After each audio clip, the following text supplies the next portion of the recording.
This is the story of a 32-year-old male who is a mason by profession.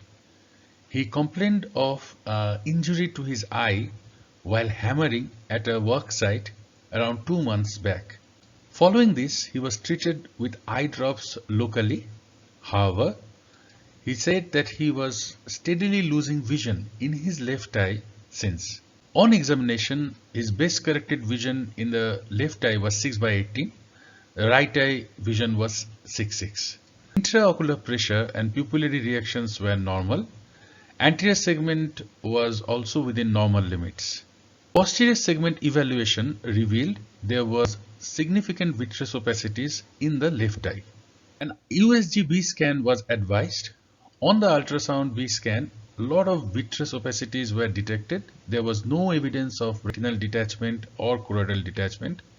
No intraocular foreign body or any other significant findings were also noted.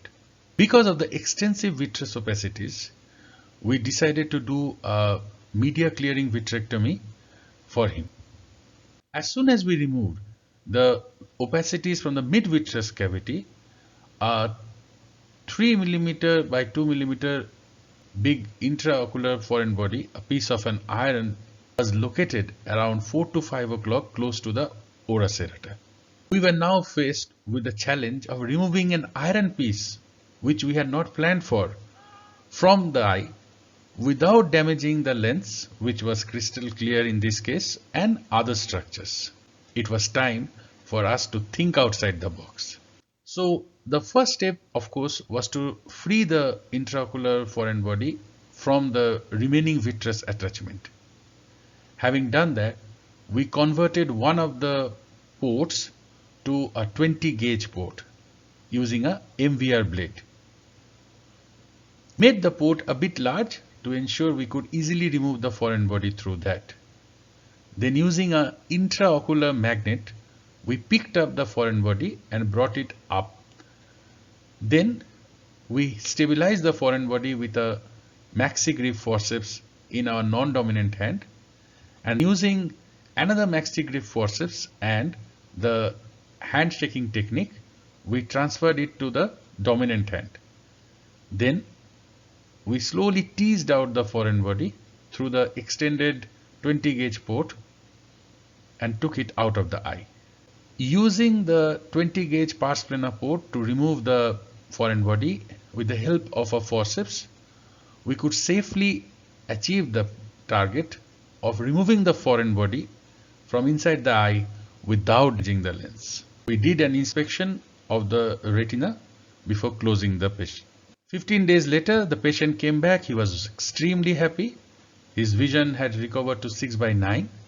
The retina was attached all over, and there was no vitritis or any other vitreous opacities. The most important fact was we could save the lens and it was still crystal clear.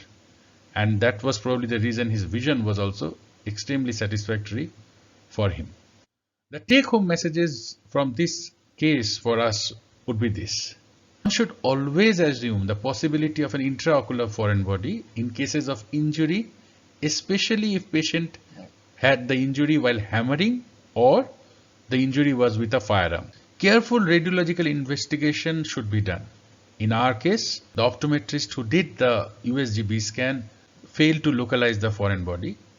I should have also probably advised an X-ray or a CT scan to be doubly sure, because I should have presumed the presence of a foreign body, as the patient was a mason and he clearly gave history of injury while hammering.